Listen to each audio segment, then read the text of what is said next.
বিসমিল্লাহির রহমানির রহিম। আজকে আমি পড়াচ্ছি যে বিজ্ঞান দ্বিতীয় পত্র চতুর্থ অধ্যায় রক্ত ও সঞ্চালন থেকে মানব হৃৎপিণ্ডের গঠন আলোচনা করতেছে। তো মানব হৃৎপিণ্ড যেটা আমাদের দেহের খুব গুরুত্বপূর্ণ একটা অঙ্গ, যার উপস্থিতি অর্থাৎ এটা সচল থাকলে আমরা জীবিত থাকতেছি, না থাকলে মরে যাব আসলে। তো এই হৃৎপিণ্ডের আমরা যেটাকে বলি হার্ট অথবা জেনারেলি মানুষ যেটা বলে আত্মা, তো এই হৃৎপিণ্ডটা সর্বদা সংকোচন প্রসারণশীল থাকে, অর্থাৎ একবার বেলুনের মতো সংকুচিত হয় আবার প্রসারিত হয়, আর যার ফলে সারা দেহ থেকে রক্ত একবার হৃৎপিণ্ডের ভেতরে আসে, আবার হৃৎপিণ্ড থেকে সারা দেহে প্রবাহিত হয়। তো আমাদের এই হৃৎপিণ্ড, যেটাকে যদি বলি যে তুমি কি কখনো দেখেছো হৃৎপিণ্ড, মানুষের হৃৎপিণ্ড, তো আসলে ডাক্তার হলে হয়তো দেখা সম্ভব, কিন্তু আমরা যারা সাধারণ মানুষ তাদের পক্ষে বাস্তবিক অর্থে দেখা সম্ভব হয়নি। কিন্তু অন্য কোনো প্রাণীর ক্ষেত্রে যদি চিন্তা করি, যেমন তুমি গরু হতে পারে বা মুরগি হতে পারে, এগুলা কাটলে যে হৃৎপিণ্ডটাকে তুমি ইচ্ছা করলে দেখতে পারো, যদিও আমাদেরটার মতো হুবহু একরকম না, কিন্তু আমাদেরটার সাথে অন্তত একটা সিমিলারিটি আছে। তো এই হৃৎপিণ্ড যেটা, সেটাকে আমরা জেনারেলি বলে থাকি বিসমিল্লাহ, যেটা বলি আসলে আঞ্চলিক ভাবে বা একেবারে সহজ সরল ভাবে যদি বলি, তো বিসমিল্লাহ, এই বিসমিল্লাহটাই মূলত হচ্ছে হলো হৃৎপিণ্ড। মুরগির ক্ষেত্রে যেটা দেখছো তুমি, এটাই হচ্ছে হলো হৃৎপিণ্ড। তো এই হৃৎপিণ্ডের গঠন নিয়ে আমি আজকে আলোচনা করব, যে আমাদের হৃৎপিণ্ডটা শুরুতেই আমি যে বিষয়টা আসতেছি সেটা হচ্ছে হলো অবস্থান। তাহলে আসি হচ্ছে হৃৎপিণ্ডের অবস্থান। অবস্থানটা যদি সহজ করে বলি তাহলে, বা বিজ্ঞানের বাইরে বলি, তাহলে বলতে হবে যে হৃৎপিণ্ডটা অবস্থান করে হচ্ছে বুকের ভেতরে, ঠিক মাঝখানে না থেকে একটু বাঁ দিকে থাকে। আমরা জানি এই জায়গাটায় হৃৎপিণ্ড অবস্থান করে, কিন্তু বইয়ের ভাষায় বা বিজ্ঞানের ভাষায় বললে বলতে হবে যে এটা মধ্যচ্ছদার উপরে থাকে। মধ্যচ্ছদা দ্যাট মিনস আমাদের স্তন্যপায়ী প্রাণীদের বুক আর পেটকে আলাদা করার জন্য এরকম আড়াআড়ি ভাবে একটা পর্দা থাকে, যেটাকে বলা হয় মধ্যচ্ছদা বা ডায়াফ্রাম। এই মধ্যচ্ছদার উপরের অংশটাকে বলা হয় বক্ষ গহ্বর, আর নিচের অংশটাকে বলা হয় উদর গহ্বর। তো আমাদের এই হৃৎপিণ্ডটা অবস্থান করে মধ্যচ্ছদার উপরে, ঠিক দুইটা ফুসফুস, যে দুই ফুসফুসের মাঝখানে, তবে একটু বাঁ দিক ঘেঁষে অবস্থান করে। আর হৃৎপিণ্ডটা, অর্থাৎ হৃৎপিণ্ডটাকে উঠিয়ে ফেললে ওই জায়গায় একটা গর্ত দেখা যাবে। অর্থাৎ হৃৎপিণ্ড যে গহ্বরে অবস্থান করে, মার্ক করে রাখো শব্দটা, এটা হলো মেডিয়াস্টিনাম, মেডিয়াস্টিনাল গহ্বর বা স্পেস। মেডিয়াস্টিনাল নামক গহ্বর বা স্পেসের মধ্যে শব্দটা মার্ক করতে বলবো আমি। গহ্বরের মধ্যে অবস্থান করে আমাদের হৃৎপিণ্ডটা। এই হৃৎপিণ্ডের এবারে যে আলোচনাটা আসতেছি আমি, সেটা হচ্ছে হৃৎপিণ্ডের আকার আকৃতি। দেখো, হৃৎপিণ্ডের আকার আকৃতি তোমার বইয়ের ভাষায় যেটা লেখা, হৃৎপিণ্ডটা ত্রিকোণাকার, অর্থাৎ মোচা আকৃতির, মোচার মতো ত্রিকোণাকার। আমি সেটাকে বলবো এমন করে যে হৃৎপিণ্ডটা এরকম ত্রিকোণাকার থাকে দেখতে, এরকম ত্রিকোণাকৃতির। এই হৃৎপিণ্ডের এই উপরের অংশটাকে বলা হয় হচ্ছে বেস, আর নিচের এই অংশটাকে বলা হয় হলো অ্যাপেক্স। তুমি জানো অ্যাপেক্স, হয়তো জানো এটা, যে অ্যাপেক্স শব্দের শাব্দিক অর্থ হচ্ছে কোনো কিছু শীর্ষভাগ বা অগ্রভাগ বা চূড়া। তো এখানে সেটা বোঝাচ্ছে যে এই অগ্রভাগটাকে বলতেছে হলো অ্যাপেক্স, অর্থাৎ এই প্রশস্ত অংশটাকে বলতেছি বেস, আর নিচের এই অংশটাকে বলা হয় হচ্ছে অ্যাপেক্স। তাহলে আমি বলতেছিলাম যেটা, যে আমাদের হৃৎপিণ্ডটা ত্রিকোণাকার, এর উপরের অংশটাকে বলে বেস এবং নিচের অংশটাকে বলা হয় অ্যাপেক্স। এটা লালচে রঙের, অর্থাৎ লাল কালো মেলানো একটা কালার, লালচে রঙের একটা অঙ্গ। এটার দৈর্ঘ্য হচ্ছে হলো 12 সেন্টিমিটার, প্রস্থ 8 সেন্টিমিটার এবং পুরুত্ব হচ্ছে 5 সেন্টিমিটার। তো একটা হৃৎপিণ্ডের ওজন গড়ে 300 গ্রাম হয়। যেটা আবার আর একটু কথা মার্ক করার মতো, সেটা হচ্ছে পুরুষের হৃৎপিণ্ড, মহিলাদের হৃৎপিণ্ডটা পুরুষের চেয়ে 1/3 কম থাকে। অর্থাৎ আল্লাহ তাআলাই আসলে মেয়েদের ক্ষেত্রে হাড়টাকে একটু ছোট করে দেওয়া।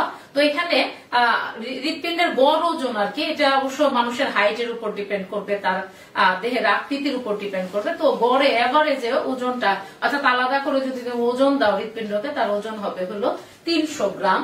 আর যেটা তোমার হচ্ছে মহিলাদের ক্ষেত্রে এটা 1/3 কম থাকবে। এরপরে একটা গুরুত্বপূর্ণ টপিক যেটা সেটা হচ্ছে হলো এই হৃৎপিণ্ডের আবরণটা কেমন। দেখো তাহলে আমি আসতেছি হলো আবরণ। হৃৎপিণ্ডের আবরণ এটা একটা ইম্পর্টেন্ট বিষয়, পরীক্ষার জন্য একটা দরকারি বিষয়। আমাদের হৃৎপিণ্ডের আবরণকে বলা হয় হচ্ছে পেরিকার্ডিয়াম। পেরিকার্ডিয়াম, এটাও মার্ক করে রাখো শব্দটা।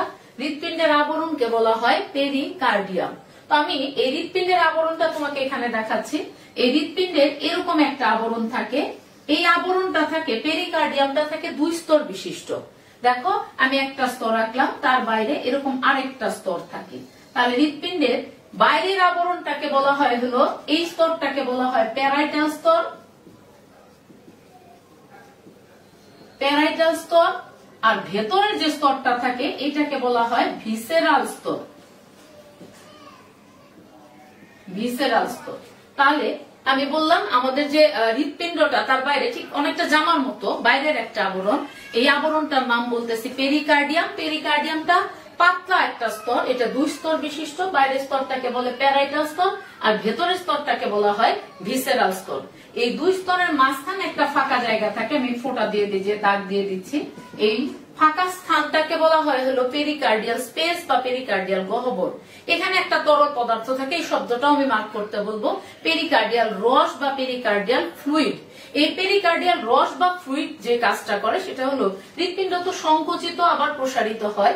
এই সংকোচন প্রসারণের সময় হৃৎপিণ্ডকে ঘর্ষণজনিত আঘাত থেকে রক্ষা করে। তো এই জায়গায় তাহলে এখানে পরীক্ষার জন্য একটা ইম্পর্টেন্ট বিষয় হচ্ছে হলো এই শব্দটা আসে পেরিকার্ডিয়াম কি, খুব ইম্পর্টেন্ট পরীক্ষার জন্য। পেরিকার্ডিয়াম কি, এটা জ্ঞানমূলক হতে পারে, অনুধাবনমূলক হতে পারে। যদি জ্ঞানমূলক হয় তাহলে বলতে হবে পেরিকার্ডিয়াম হচ্ছে হলো হৃৎপিণ্ডের আবরণকে বলা হয় পেরিকার্ডিয়াম। তো এইটুক হলে মোটামুটি ভাবে তোমাকে 1 নাম্বার দিবে এখানে। কিন্তু তোমাকে আমি বলবো যদি ক্ষতে বা অনুধাবনে আসে সেই ক্ষেত্রে এটাকে আরেকটু ডিটেল করতে হবে। তাহলে বলতে হবে পেরিকার্ডিয়াম কি, বললে বা বলতে কি বুঝো জিজ্ঞেস করলে বলতে হবে পেরিকার্ডিয়াম হচ্ছে হৃৎপিণ্ডের আবরণ। এটা 2 স্তর বিশিষ্ট। বাইরের স্তরটাকে বলা হয় প্যারাইটাল স্তর, ভিতরের স্তরটাকে বলা হয় ভিসেরাল স্তর। এই 2 স্তরের মাঝখানে একটা তরল পদার্থ থাকে যাকে বলা হয় পেরিকার্ডিয়াল রস বা পেরিকার্ডিয়াল ফ্লুইড, যা হৃৎপিণ্ডকে ঘর্ষণজনিত আঘাত থেকে রক্ষা করে। মানে যদি অনুধাবনমূলক প্রশ্ন আসে বা আমি মনে করি যে জ্ঞানমূলক হলেও তোমার এই পুরো অংশটা দেওয়া আমি মনে করি ভালো হবে তোমার জন্য। তো এটা একটা বোর্ড পরীক্ষা আসার মতো প্রশ্ন। পেরিকার্ডিয়াম বলতে কি বুঝো বা পেরিকার্ডিয়াম কি। এরপরে যে অংশটা আসি সেটা হচ্ছে হলো হৃৎপিণ্ডের প্রাচীর।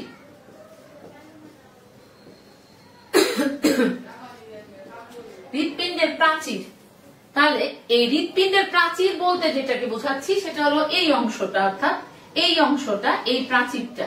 তাহলে হৃৎপিণ্ডের প্রাচীর এটা গঠিত থাকে হৃৎপেশি বা কার্ডিয়াক পেশি দ্বারা।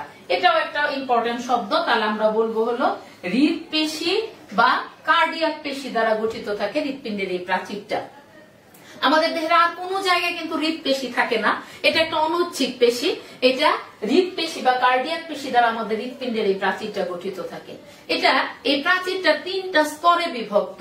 আমি যদি চিত্রটাকে এভাবে দেখি তাহলে দেখো, একটু এভাবে দেখি তাহলে যে বিষয়টা দাঁড়াচ্ছে, এই অংশটার নাম বলতেছে আমি এপিকার্ডিয়াম।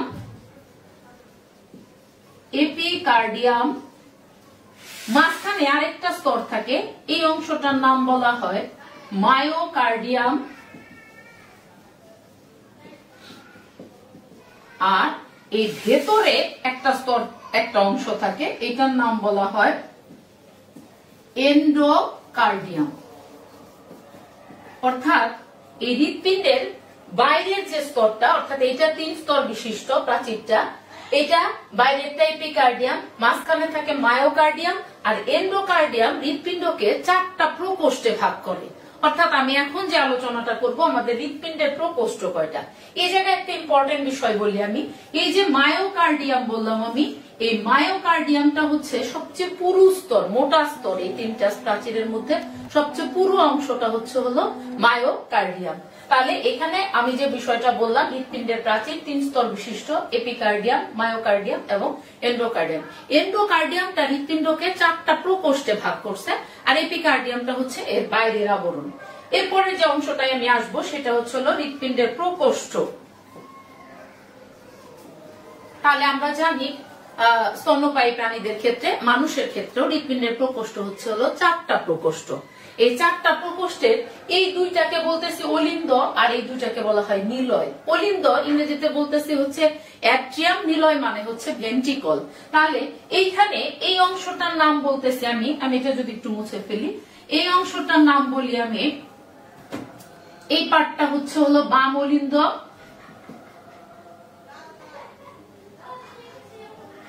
বাম অলিন্দ, আর এই অংশটা হচ্ছে হলো বাম নিলয়, এইটার নাম হচ্ছে ডান অলিন্দ, আর এটার নাম হচ্ছে হলো ডান নিলয়। তাহলে আমরা বলতেছি এই দুইটা অলিন্দ আর এই দুইটা হচ্ছে নিলয়। এই অলিন্দের মাঝখানে দুইটা অলিন্দকে একটা পর্দা পৃথক করে দিয়েছে, এই যে একটা পর্দা, এই পর্দাটার নাম বলে আন্ত অলিন্দ পর্দা। আন্ত অলিন্দ পর্দা অর্থাৎ দুইটা অলিন্দের মাঝখানে যে পর্দাটা দুইটাকে পৃথক করে দিয়েছে সেটাকে বলা হয় আন্ত অলিন্দ পর্দা। অনুরূপ ভাবে এই অংশটুকে নাম বলা হয় হচ্ছে আন্ত নিলয় পর্দা।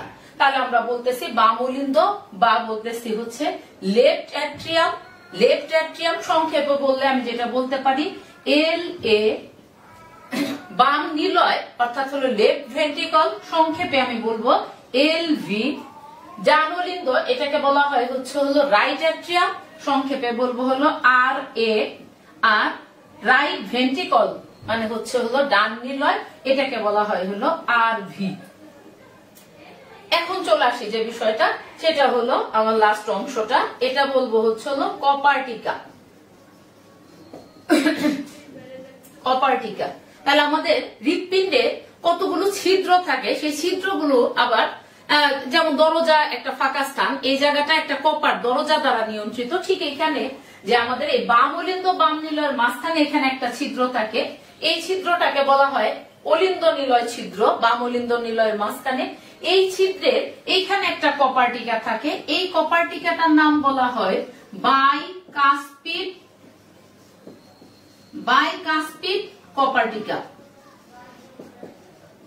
বাইকাস্পিড কপার্টিকা। আর এই পাশে একটা কপার্টিকা থাকে, অর্থাৎ ডান অলিন্দ ডান নিলয়ের মাঝখানে যে কপার্টিকা থাকে এই অংশটার নাম বলতেছি আমি ট্রাইকাস্পিড কপার্টিকা। তাহলে আমাদের বাম অলিন্দ এবং বাম নিলয়ের মাঝখানে, বাম অলিন্দ এবং বাম নিলয়ের মাঝখানে এখানে একটা কপার্টিকা থাকে। কপার্টিকা মানে এখানে একটা ছিদ্র থাকে, সেই ছিদ্রটা একটা কপার্টিকা দ্বারা নিয়ন্ত্রিত। এই কপার্টিকাটার নাম বলা হয় বাইকাস্পিড কপার্টিকা। আর এই পাশে থাকে যেটা, সেটাকে বলা হয় হচ্ছে, অর্থাৎ ডান অলিন্দ ডান নিলয়ের মাঝখানে এখানে একটা কপার্টিকা থাকে, এটাকে বলা হয় ট্রাইকাস্পিড কপার্টিকা। তো মনে রাখার একটা সিস্টেম দেখো, এই বাম বানানে ব আর বাইকাস্পিড বানানেও হলো ব।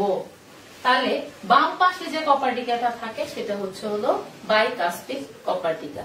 এই বাইকাস্পিড কপার্টিকার আরেকটা নাম বলা হয়, এটার নাম বলা হয় মাইটাল বাল্ব।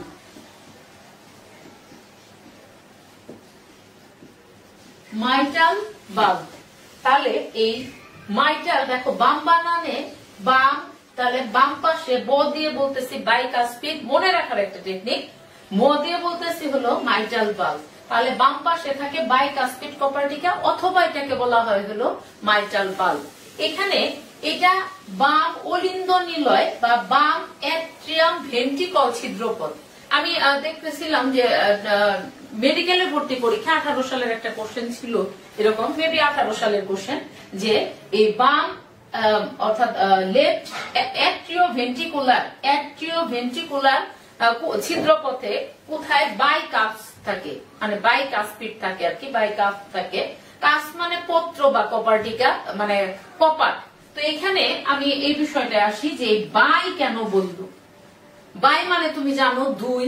তাহলে এখানে আগের দিনের যেমন দরজা জানালা গুলা ছিল, সেখানে দরজার দুইটা পার্ট যেরকম থাকে, অর্থাৎ এই পার্টটা খুলে যায় আবার বন্ধ হয়ে যায়। তাহলে এই জন্য এখানে দুইটা কপার্ট থাকে, তাই বলা হয় হলো বাইকাস্পিড কপার্টিকা। আর এই পাশে থাকে হচ্ছে হলো তিনটা কপার্ট, অর্থাৎ বিষয়টা এরকম যদি দেখি তাহলে এই একটা কপার, এই একটা কপার, এই একটা কপার, অর্থাৎ এটা যদি সরে যায় তাহলে এটা বড় হয়ে যায়, আর যদি এটা সংকুচিত হয় তাহলে এটা ছোট হয়ে যায়। এটাকে বলা হয় ট্রাইকাস্পিড কপার টিকা। তো আমি যেটা বলতেছিলাম, আমি একটু বইয়ের সাহায্য নেই।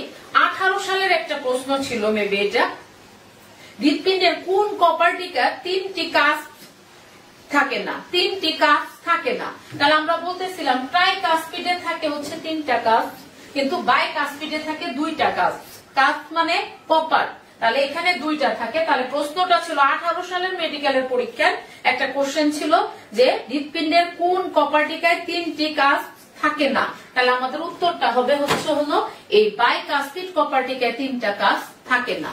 তাহলে এখানে একটা ইম্পর্টেন্ট বিষয় এটা যে এখানে থাকে বাইকাস্পিড কপার টিকা আর এখানে থাকে ট্রাইকাস্পিড কপার টিকা। তো আমি যে আলোচনাটা করলাম সেই আলোচনাটা হলো যে হৃৎপিণ্ডের মোটামুটি একটা গঠন নিয়ে আলোচনা করা। আমি পরবর্তী ক্লাসে আলোচনা করব সেটা হচ্ছে হৃৎপিণ্ডের লম্বচ্ছেদের ছবিটা আঁকবো এবং তার লেভেলিং যে জিনিসটা সেই লেভেলিংটা আমি করব। এটা আমাদের বোর্ড পরীক্ষার জন্য ইম্পর্টেন্ট একটা কোশ্চেন। আগামী যে ক্লাসটা আমি করাবো সেটা বোর্ড পরীক্ষায় আসা একটা প্রশ্ন। এখান থেকে আসবে না তা না, এখান থেকে আমি দেখতেছিলাম যে মেডিকেলের পরীক্ষায় 18 সালে এই রক্ত রিলেটেড 5টা মেডিকেলের কোশ্চেন ছিল রক্ত থেকে।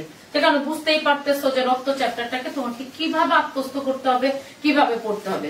তো এই জিনিসগুলো আত্মস্থ করার চেষ্টা করবে। আমি আগামী ক্লাসে তোমাকে যেটা জিজ্ঞেস করব সেটা হচ্ছে, যেমন এখান থেকে প্রশ্ন করতে পারে যে হৃৎপিণ্ডে যে অবস্থান করে কোন গহ্বরে, গহ্বরটার নাম কি, পেরিকার্ডিয়াম কাকে বলে, হৃৎপিণ্ডের প্রকোষ্ঠ কয়টা, আবরণের নাম কি, এরকম বিভিন্ন কোশ্চেন আমি তোমাকে করব। আর যে তুমি এগুলোকে নোট আকারে ছোট ছোট করে গুছিয়ে নাও, বইটাও রিডিং পড়বে, রিডিং পড়ে সেখান থেকে ছোট ছোট যে তথ্যগুলো সেগুলোকে লিখে রাখার চেষ্টা, নোট করার চেষ্টা করবে। যেটা গ্যাপ থাকবে, পারতেছো না মনে করবে, সেটাকে মার্ক করে রাখো। আমাকে যে কোনো ভাবে ক্লাসে অথবা তুমি যে কোনো মেসেঞ্জারের মাধ্যমে আমার কাছ থেকে সে তথ্যটা নিতে পারো। তো ধন্যবাদ সবাইকে, সবার সুস্বাস্থ্য এবং ঘরে থাকার আহ্বান জানিয়ে শেষ করছি।